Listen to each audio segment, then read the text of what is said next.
This is Casey Stone with Stone Property Buyers. I just got your message about selling the house here in Corsicana. Yeah. Yeah, I wanted to get back to you and chat real quick. Is now a decent time, or do you have a few minutes? Yeah, I do. You can go ahead now. Awesome. Yeah, I just wanted to kind of follow up a little bit about it. I know that you actually talked in the past with my colleague Michelle about Yeah. about the property and went over some options and things. And did y'all get to think a little bit more about it since then at all, or? Yeah, we did talk about okay, my thing is like, okay, you guys say she's talking about taking over the payments. But my thing is like, okay, how does that go? Very valid question. So the way it works is we work with a regular title company, and it's all standard like that. We use a standard kind of contract to sign it all up. At closing, the title company will act as that intermediate third party that will make sure that everything is above board. At closing, we sign a deed over to us, and we start to pay you out on the equity because there's potentially money on top of the debt that we need to pay out to you. But after closing, the bank just starts to get a check from us instead of getting a check with your name on it.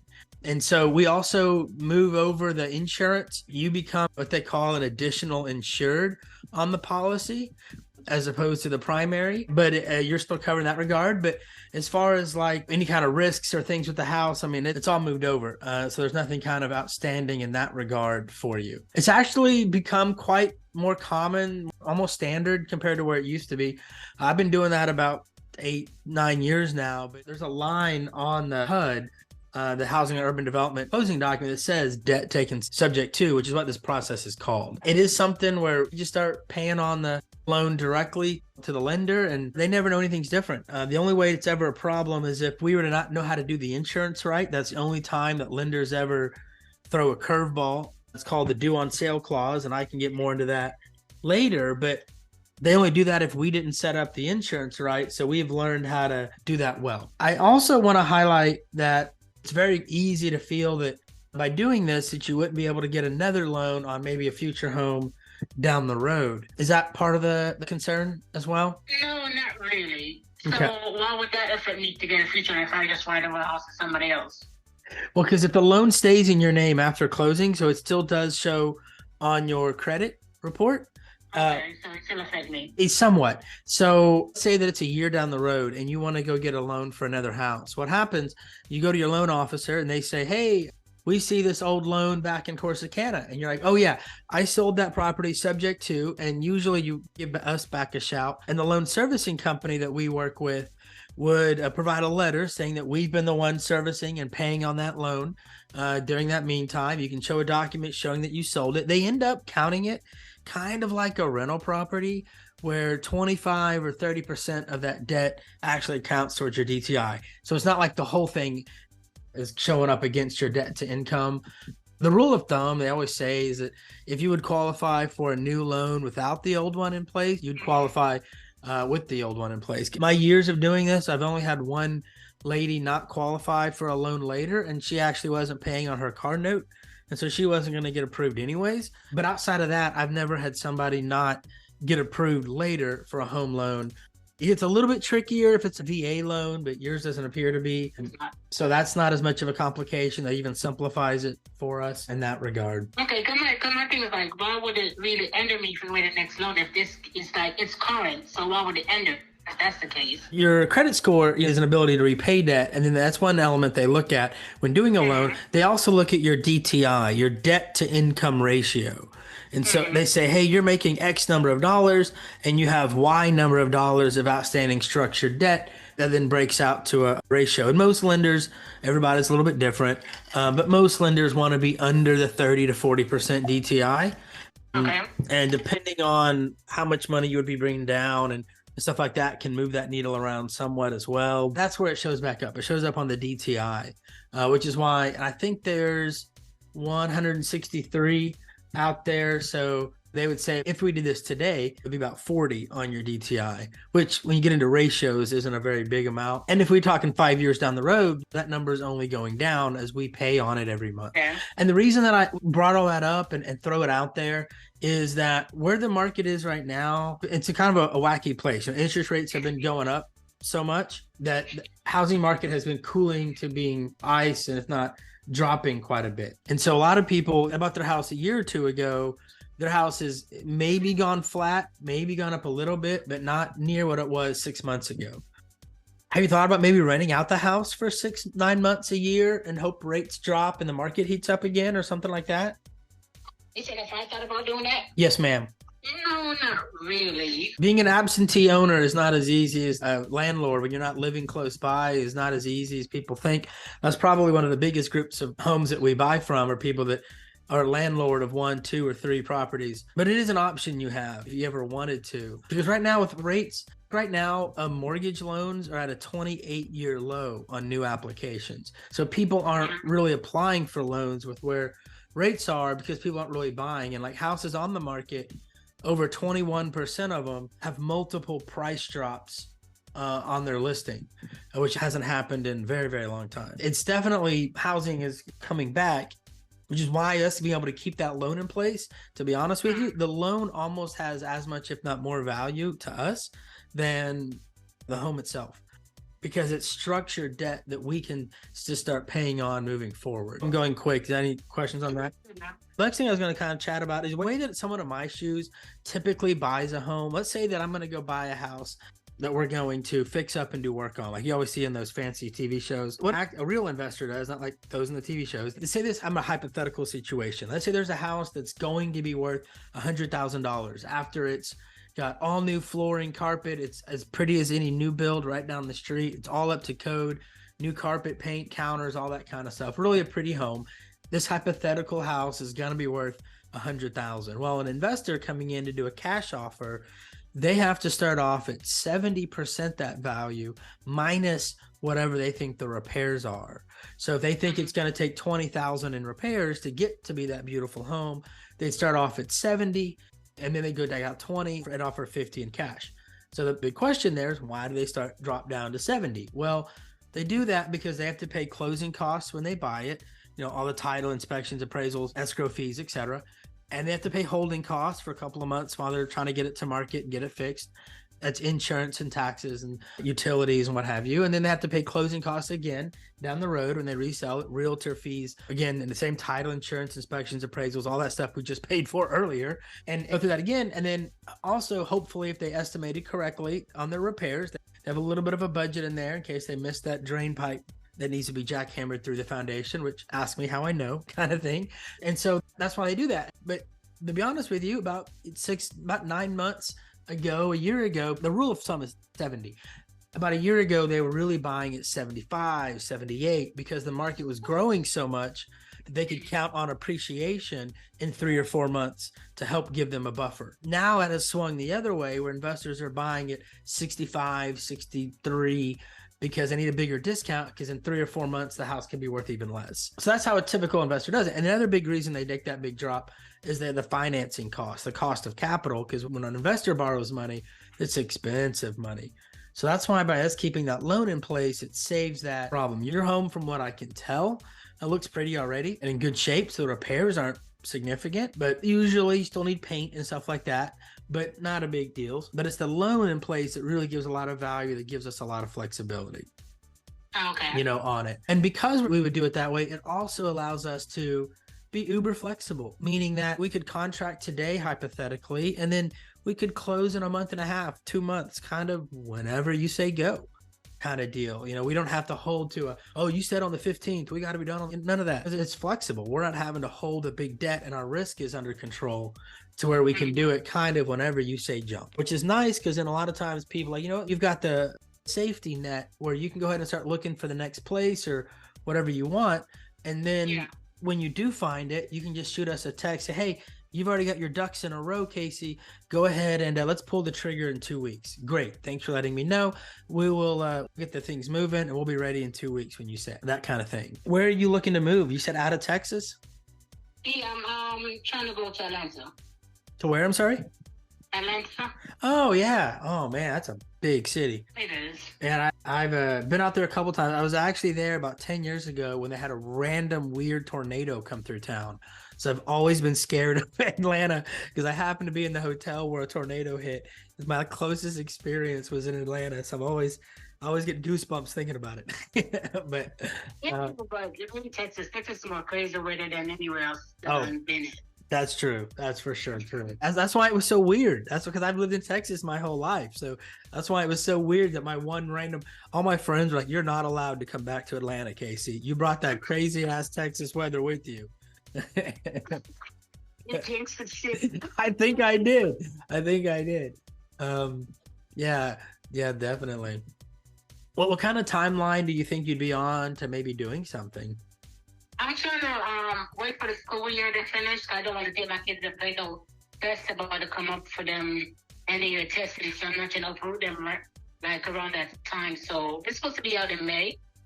Okay, that makes it really nice is that we don't have to kind of go through all the dance of moving around the time, the closing time. We can be ready whenever you say, make it happen. That's not a problem. Are the pictures on Zillow, would you say those are still accurate photos? Yes, exactly. The only thing I really did, I changed the master bedroom flooring, and I did the fence. We did the fence. Did you convert the garage or was it converted ahead of time?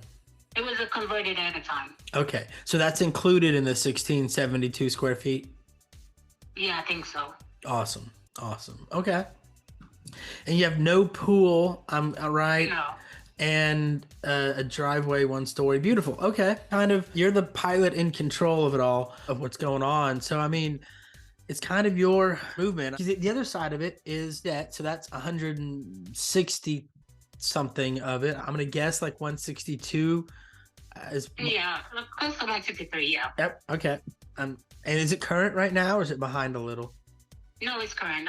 Everything is current. Okay. The other thought is how much cash on top of that and how we pay that out, because that's the other part that I just want to give you some options. And that's completely my goal here, is just to present you options and you say, I like that, I don't like that. They all have pros and cons and you just kind of mold what works for you. So let's say, because I think the total that you were after, I was told, was 190. Is that right? What you said? Your goal was to get 190 total? Yeah. So that puts 27-ish on top of the debt. So there are different ways of doing that. Just to tell you, I mean, there are a way where we could do some money at close and some money over time, or it's kind of movable. I will say this, we had to do all the money up front. It would have to be a little bit lower of a number. Or if I could pay you monthly, it could be a bigger number. I have some families that say, I want to get the absolute most, so pay me $200 a month. Well, if you want $200 a month, I can pay you $35,000. If you want all the money up front, I have to account for that risk, that overhead. I have to do it lower at $20,000, $30,000. And I'm kind of just spitballing a little bit here to paint it conceptually. And some people want a hybrid where they said, hey, I need to get something. So, hey, give me at least $7,500 at closing and then $500 a month. And that works. Then I can then go ahead and structure it this way and figure it out. So it's all over based off your needs. What you want to see happen is what will happen. So completely your thoughts there are what matters. What are your kind of thoughts? Yeah, I was thinking about it because when I spoke to her, she said you guys would give me, because my other thing is to leave the table with 30. And she said you guys would pay me 10 cash and give me $750 a month. So that's paid off. Okay. Yeah, I see that in her notes. Yeah. I told her I'm gonna think about it and then get back to her because I have a lot of stuff going through my head right now. Oh yeah. Yeah, you're only human. Don't forget that. I don't want to rush into something, but I am thinking about it. I'm still thinking about it. Yeah. And that's just smart. I mean, always think about it and weigh it out.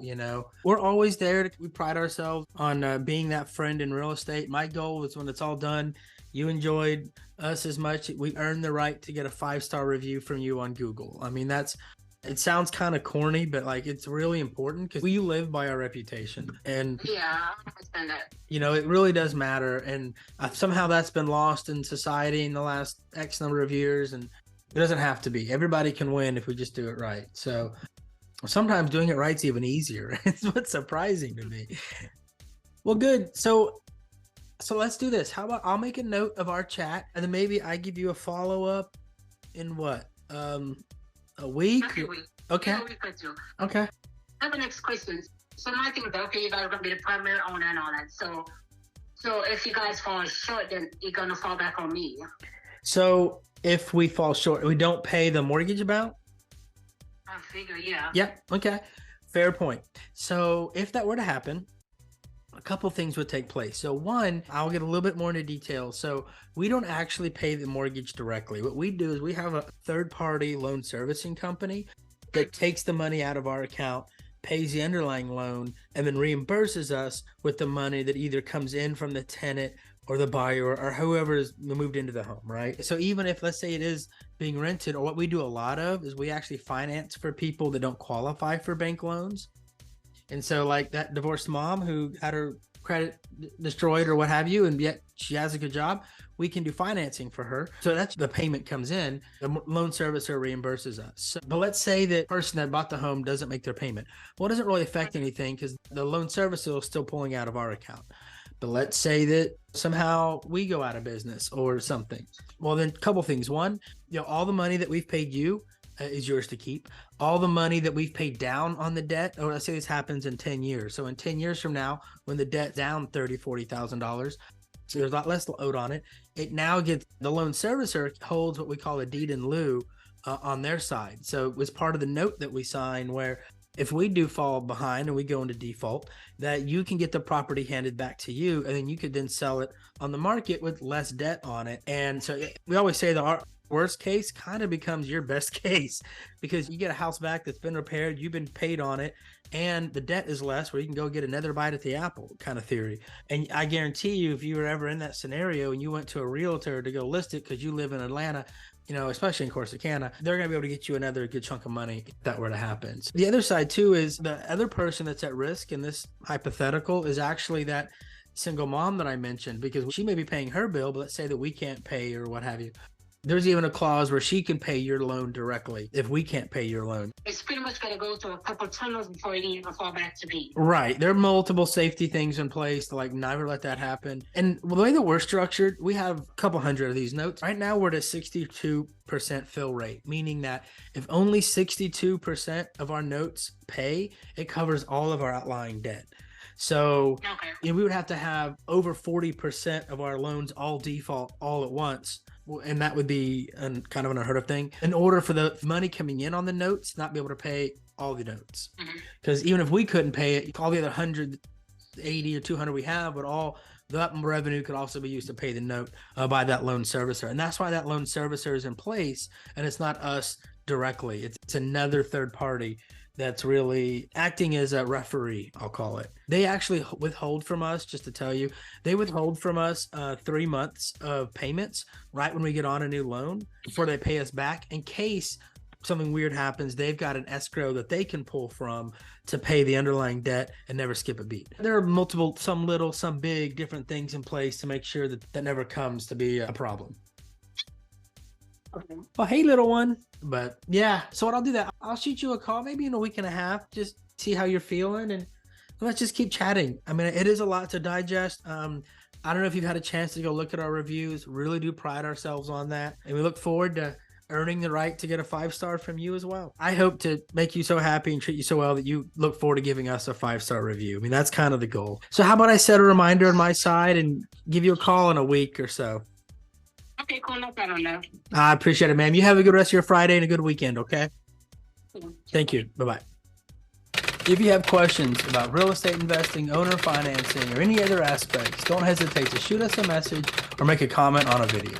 Don't forget to subscribe to our YouTube channel and follow us on the other social platforms to stay updated on the ever-changing real estate market. Happy real estate investing!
If you have questions about real estate investing, owner financing, or any other aspects, don't hesitate to shoot us a message or make a comment on a video.